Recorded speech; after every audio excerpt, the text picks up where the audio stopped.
নমস্কার বন্ধুরা, গোপালের হেসেলে আপনাদের সবাইকে স্বাগত।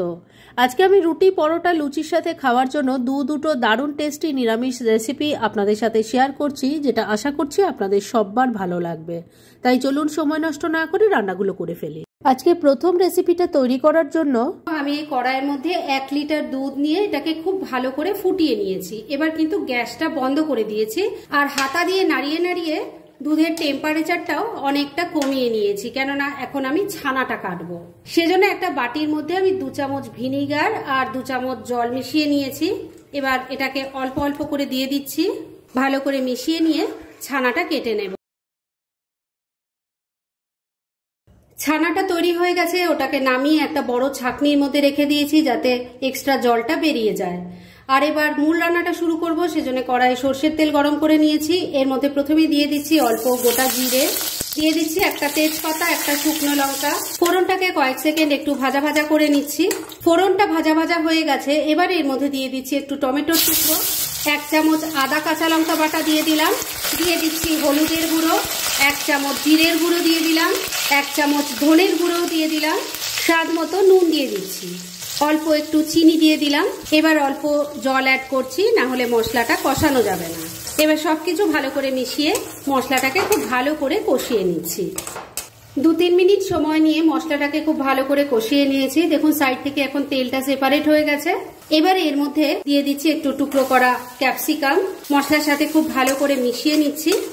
ক্যাপসিকামটাকে মশলার সঙ্গে ভালো করে মিশিয়ে নিয়েছি। আর বন্ধুরা, গুঁড়ো মশলা যখন দিচ্ছিলাম তখন একটু গরম মশলার গুঁড়ো দিতে আমি একদম ভুলে গিয়েছিলাম, তাই এখন দিয়ে দিলাম। আর এর সাথে দিয়ে দিচ্ছি 1 চামচ বেসন।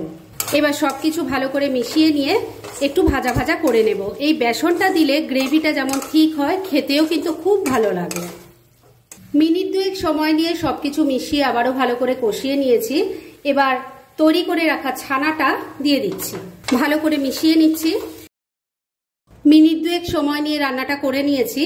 এবার এর মধ্যে জল দিয়ে দিচ্ছি। এই জলটা কিন্তু অল্পই পড়বে, মানে এই রান্নাটা একদম শুকনো শুকনো যেমন ভালো লাগবে না, আবার ঝোল হলেও কিন্তু ভালো লাগবে না, তাই সেই বুঝে জল দেবেন।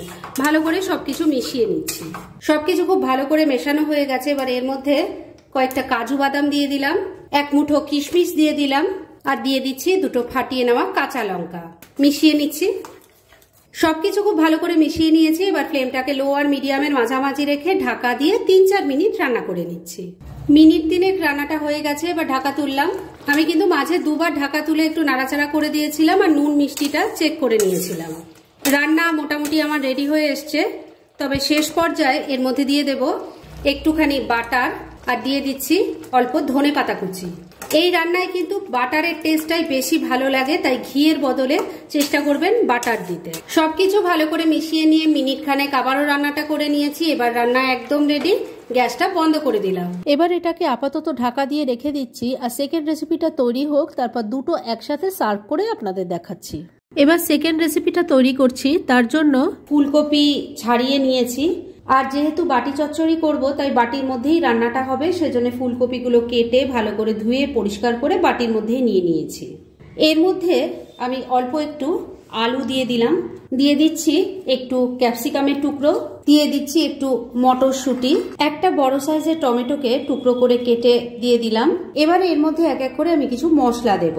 প্রথমেই দিয়ে দিচ্ছি 1 টেবিল স্পুন থেতো করা আদা, দিয়ে দিচ্ছি অল্প হলুদের গুঁড়ো, অল্প কাশ্মীরি মির্চ পাউডার দিয়ে দিলাম, দিয়ে দিচ্ছি ছোট চামচের 1 চামচ জিরের গুঁড়ো, ছোট চামচের 1 চামচ ধনের গুঁড়ো দিয়ে দিলাম, স্বাদ মতো নুন দিয়ে দিচ্ছি, অল্প কয়েকটা দানা চিনি দিয়ে দিলাম।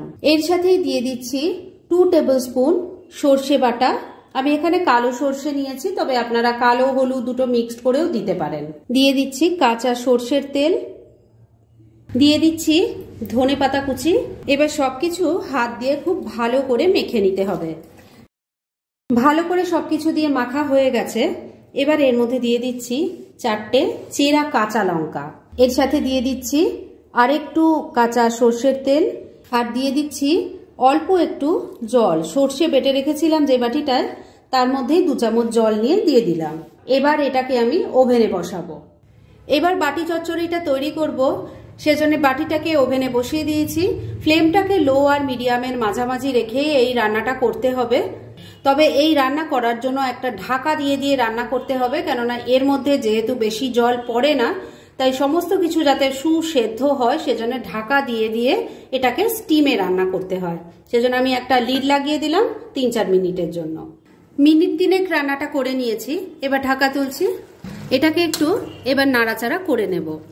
মাঝে মাঝে এভাবে একটু ওলট পালট করে দিতে হবে, না হলে এর মধ্যে তো জল নেই, সবজিগুলো কিন্তু নিচ দিয়ে পুড়ে গেলে টেস্টটাই নষ্ট হয়ে যাবে। সবজিগুলোকে একটু ওলট পালট করে দিয়েছে, এবার ফ্লেমটা ওই একই রেখে আবারও ঢাকা দিয়ে 3-4 মিনিট রান্না করে নিচ্ছি।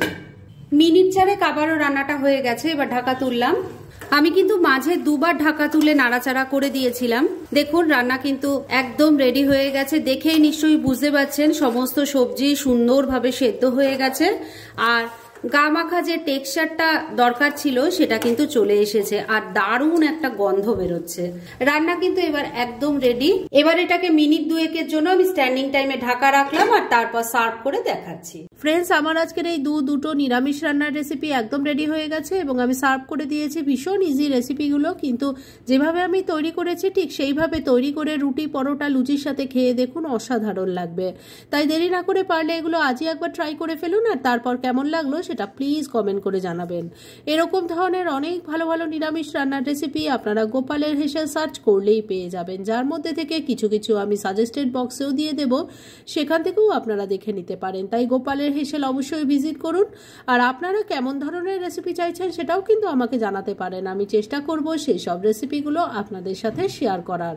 আর আমার আজকের এই রেসিপি যদি আপনাদের ভালো লাগে আর ইউজফুল বলে মনে হয়, তাহলে যারা এখনো আমার চ্যানেলটাকে সাবস্ক্রাইব করেননি তারা প্লিজ সাবস্ক্রাইব করুন। তাহলে আজকের মতো এখানেই শেষ করছি। পরদিন আবার এরকমই কোনো ভালো রেসিপি নিয়ে চলে আসবো। আপনারা সবাই খুব ভালো থাকুন, সুস্থ থাকুন।